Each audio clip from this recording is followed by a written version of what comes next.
Welcome to Student Connections, where students connect with their community.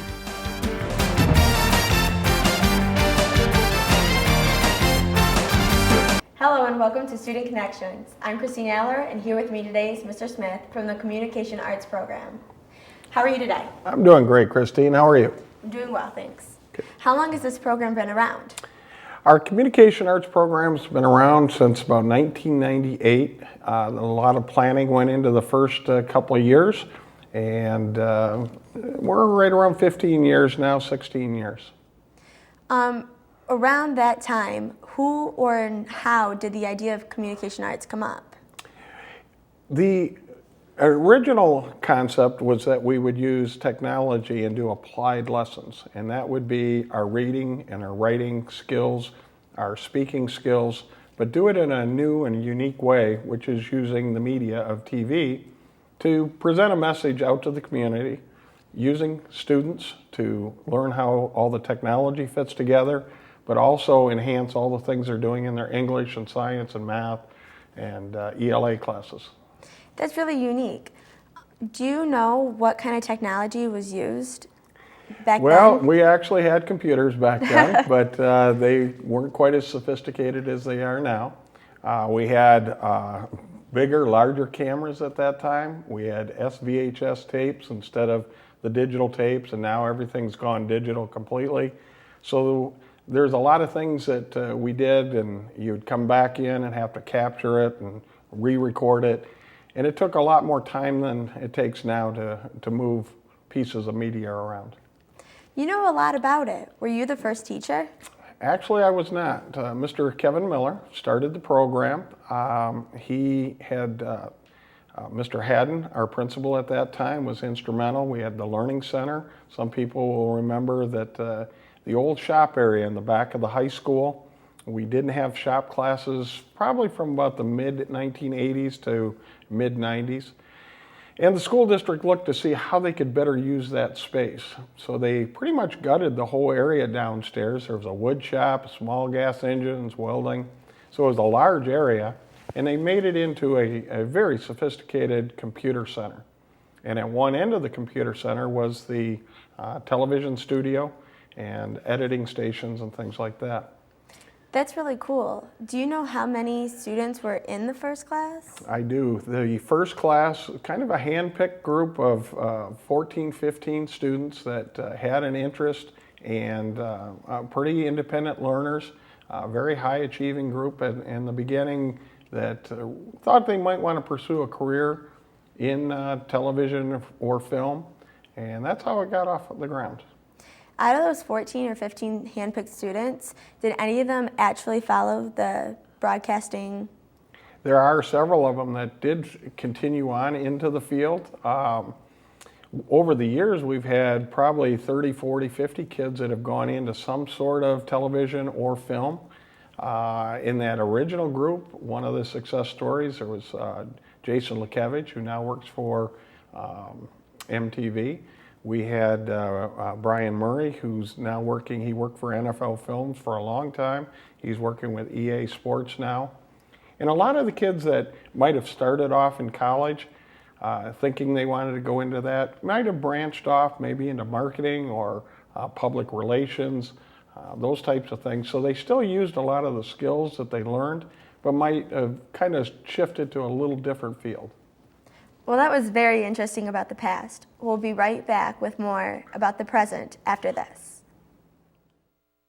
Welcome to Cook It Safe Challenge, where teams compete to make the right decisions about safe food preparations. Our challenge in this round, read and follow package cooking instructions and use a food thermometer. Let's see how our teams are doing so far. Team 1. We just got 100 points. We separated our raw food from our cooked food. Team 2. We got a 100-point green card for proper hand washing before our meal prep. We've reached a critical safety point in the challenge. Okay, Team 1, let's check this out. Uh-oh, not a safe internal temperature for those hamburgers. That puts everyone at high risk for foodborne illness. You get a red card, undercooked. Always read and follow the package cooking instructions and use a food thermometer. Let's see how our winning team cooked it safe and avoided problems. Well, I just kept focused on the 4 food safety steps: clean, separate, cook, and chill. And we followed the package cooking instructions and took the temperature. Can you cook it safe? Drownings are a leading cause of death for young children. Simple safety steps are the best way to prevent these tragedies. Make sure kids learn how to swim. Always watch them in and around water. Properly fence all pools and stay away from drains. Consider the steps you take, then add a few more. Because you never know which pool safety step will save a life until it does. Simple steps save lives. To learn some new ones, visit poolsafely.gov. Welcome back to Student Connections. We're here talking with Mr. Smith about the Communication Arts program. Do you have any goals that you want to accomplish now and then for in the future? Actually, we have lots of goals that we'd like to accomplish. We certainly want to keep the technology as state-of-the-art as possible. You know, with any school budget, there's limited funds, and some of the equipment can be very, very expensive out there, but to be able to share with our students as close or as realistic as possible what they would use in the field, that's one of my goals.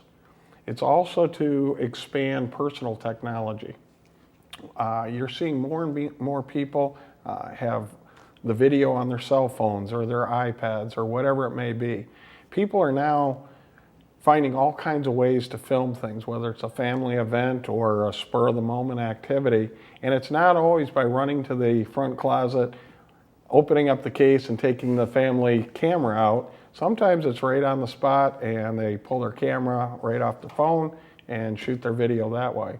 So there's a whole new avenue of ways of filming things. And then what do you do with that? How do you get it off that device, put it onto the computer, manipulate it or edit it in some fashion, and then publish it or get it out to the public? It might be sharing it with friends.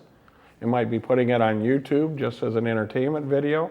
Now you see a lot of times the news, if we have a storm go through the Blue Water area, sometimes Channel 7 or Channel 4 or Channel 2 down in Detroit, viewers will send in their video of a hailstorm or something like that, or the damage that's going on around their neighborhood. And you'll see people interacting now because they have those tools at their disposal. With the new tools, do you think that there's going to be a different class, just more about like hands-on devices? I think manufacturers try to keep it as simple as possible, but there's always, you know, it's one thing to shoot it, get a piece of video, watch somebody doing something, but then what are you going to do with it? How do you get that out of the camera, like I say, and manipulate it? Are you going to try to edit it a little bit? So, yeah, I think we're going to see in our technology classes in the schools and different classes, we're already seeing teachers trying to implement that. Well, that's really cool. With all the technology that this class has, does M6 do any fundraising for it? We are very, very fortunate, first of all, that the Board of Education and our community supports our program. In addition to that, we have community sponsors. We have 8 different sponsors in the community that have become our sponsors. And by that I mean they pay $400 each year. We try to recognize, excuse me, we try to recognize as much as possible their efforts. And when we do a live ball game or a concert, we put their information up, a slide with their business. We want to help promote what they're doing as well, but they really do it's more than advertising. They help adopt some of our students or our projects or our equipment. Have you always had those main group of people who donate? Going back all the way to the beginning, yes, we've had sponsors. We have different ones have come and gone, and we add some new ones each year, and some other people. We've had some great business community partners that have now retired since we started back then, so their business is no longer existing, and we move on and try to find some other people. We're always looking for groups. We have community service groups, we have businesses. So we're always looking to try to get more people involved. Well, that's really good how the community would like to keep this program alive. Was there any differences from the old high school program to the new high school program of Com Arts? I think the biggest difference people would see if they were in the classroom or if I brought students back, and every once in a while we do have a visitor come back, one of our former students, and they're amazed at the number of editing stations. In the old building we had 4 editing stations, and on a good day 2 of the computers worked. So there was a lineup to get into the editing stations and try to get their work done. Here we're fortunate to have 15 different Mac systems. The 15 different editing stations all have Final Cut Pro, which is an industry standard software to use for editing. That's probably the biggest difference. The cameras that we have now that we can send out with students, that's a big responsibility. Our students take a lot of pride in that, and we certainly take a lot of pride and responsibility in taking care of that equipment. It's not like replacing a 9-cent pencil. You're putting a $1,500 camera in somebody's hands. It has to come back working the next day. Yeah, that's really important.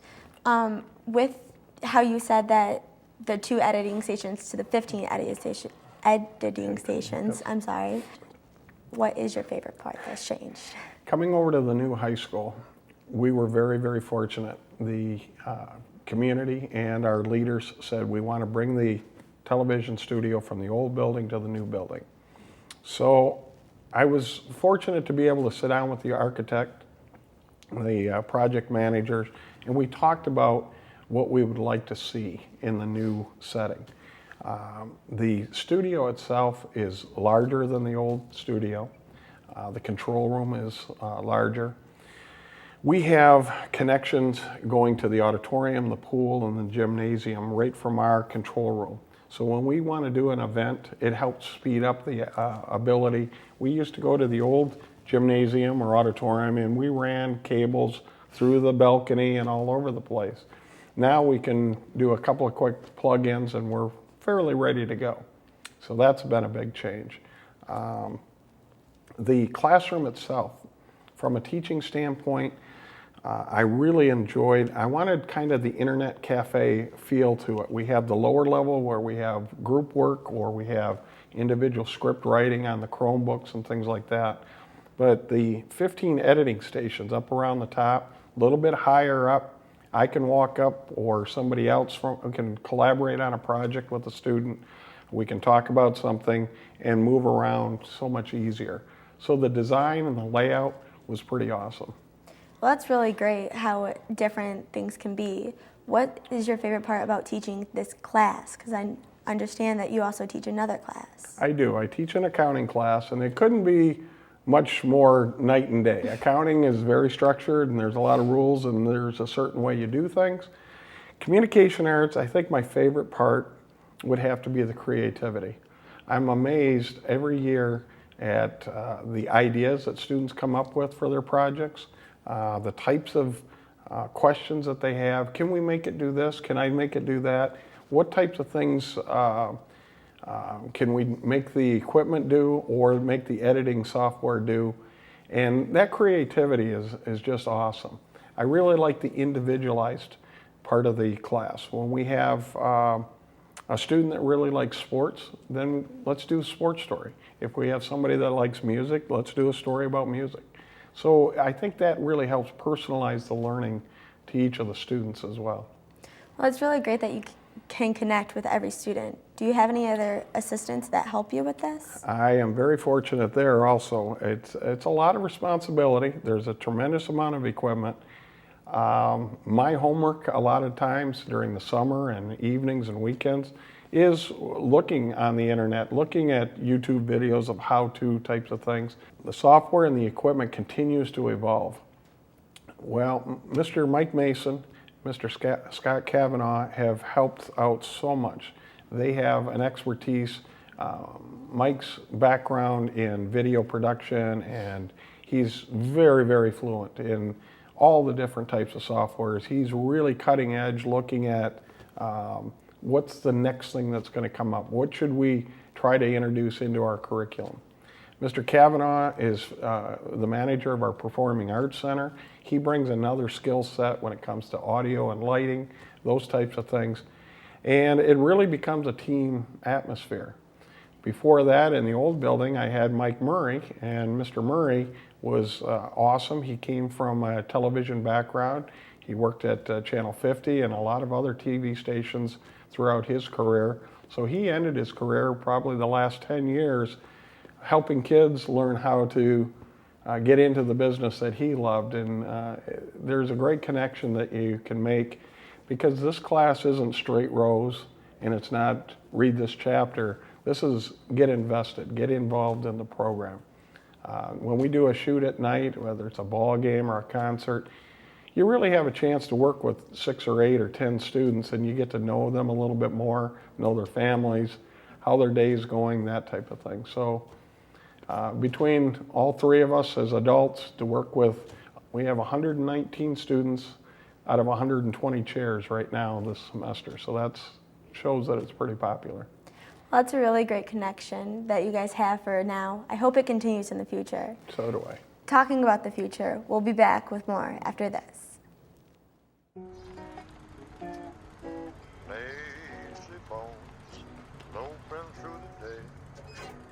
All over America, we're no longer just sedentary, we're stationary. And that's bad news for your bones, because bones need weight-bearing activity to grow strong and stay strong. So get up, get out, get moving. A message from the American Academy of Orthopedic Surgeons. Never heard a word I say.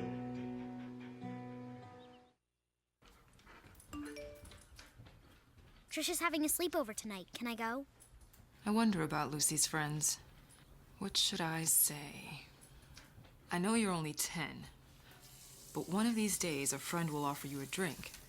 And alcohol at your age can lead to so many things. None of them good. So can I go to the sleepover?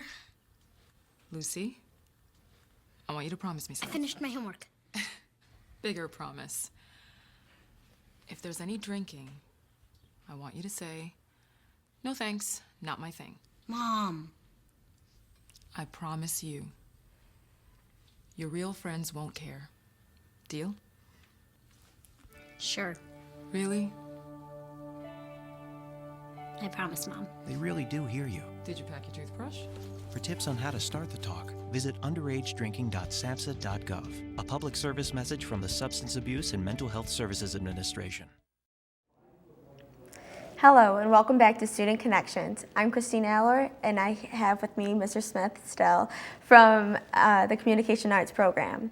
Talking about the future, do you think that there will be any new advancements coming soon? Well, that'll be interesting. You know, we're in the process right now of interviewing for a new superintendent, and a lot of times a new superintendent will set the agenda and he leads and we follow, or she, whoever the case may be.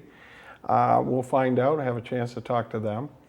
There's always some new things we'd like to do. Of course, like we mentioned in previous session, the equipment, continue to update the equipment, new types of projects, those types of things. We'll keep changing things up because it helps us stay on our toes as well. Do you think that the Communication Arts program will stay on for much longer? Well, I certainly hope so. I think it's more than just teaching kids to go into television or film. That's certainly a goal for some of our students. I see it in 3 fashions. Some of our students, it becomes their passion. It becomes their career. For those kids, that's great. They're in here before school, after school, doing all kinds of things. That middle group of students, they find out that although it's not necessarily a career goal, it's certainly something they enjoy doing. It's unique. They learn leadership skills. They learn about technology. They work as a team to make our projects come together. There's so many things that they get out of the class, and then they can apply those to whatever their career ambition might be after high school. And then there's a third group of students that I love also. Sometimes they come in for a semester, maybe 2, and find out it's not a bad class, it just isn't maybe their thing, and that's okay. I've taught electives my whole career, and that's part of why we have electives. Dabble in it a little bit, find out if it's for you. If it is, take some more of it, learn more about it. If it's not, check that off your list and maybe go take a different kind of elective and see what works for you. Well, that's really great how all different kind of students can come in. Do you think that the scheduling program will go back to the old way, how only it's hand-picked students? No, I think those days are gone. You know, I mentioned earlier the resources are limited, and when it comes to scheduling for students in all of your classes, you know how tough it is when a class is only offered certain hours, and the number of advanced placement classes and other electives that people want to try, it really gets pretty tight. We could have one advanced class, for example, and it might be just 7th hour of the day, but we might lose some really good students because they have to take a different class that hour. So the way we do it is ComArts 1 and 2 are both mixed together. ComArt 1s we call rookies, and they are first semester students. And then in that same class, we have a level 2, 3, 4, 5, 6, 7, because we do have kids that take 8 semesters, all 4 years here. But every time they come back for another semester, we try to get creative and unique with their projects and that make sure that they're building on their skills to increase. Well, that's really great how kids keep coming back. Speaking of kids coming back, do you have any plans for alumni to come back and help? That's a really tricky one. We love to have the idea of having some alumni come back at times. We have when we do our Relay for Life telethon in May. And now last year we started the Stuff-A-Bus in December. That helped out a couple of charities, the SOS Food Pantry and the Kids in Distress. I've had some alumni come back and say, if you ever need a hand, I'd be glad to help out. So we'll keep that in mind. Well, it's really great that kids are willing to come back and help. I understand that we use a server here. Do you plan on upgrading that at all in any way? I think when we put a lot of the new equipment into this high school, we tried to do everything we could to make it state of the art, and we learned a few things. The server that we have right now needs a little bit of help. We're looking at some options to make some adjustments, continue to use it, but maybe have to tweak it a little bit and upgrade it, because as I said, the demand keeps getting more and more. 119 students putting their video projects, sometimes multiple projects on at one time. Everybody wants their software or their media source working full functioning fast, just like you and I like our internet to work fast at home. So we'll keep working on it. Well, I hope that it gets better in the future. I understand you had said just a couple seconds ago that there are up to 8 different levels you could be on. Right. Do you plan on having a class just for super vets or any higher than a vet? Well, we kind of talked, that would be nice at times, but it also takes away at times. Because if we specifically said we're going to offer that during a certain hour, that's going to eliminate some kids that just can't fit it into their schedule that hour. And it would also eliminate some of the younger students or our rookies, our communication arts ones. Maybe that was the only hour they could get in. So I don't see that necessarily happening, but I do have some students that are really serious into it, maybe taking a second hour, an additional hour to both help other students, but also take their projects to another level. Well, that's really great that you are so willing to help any kind of student. It's a fun part of the job. We're here for all of our students. They're not just ComArt students. They're Marysville High School. We're all Vikings. So we try to see what the niche is. Sometimes kids come in not thinking they're going to like it and fall in love with it. Some kids come in thinking they know what it's all about and then decide maybe there's something else that they'd rather pursue. But that's okay. Again, that's why we have electives. And that's all we have on Student Connections. I'm Kristine Allor on M6, your hometown station.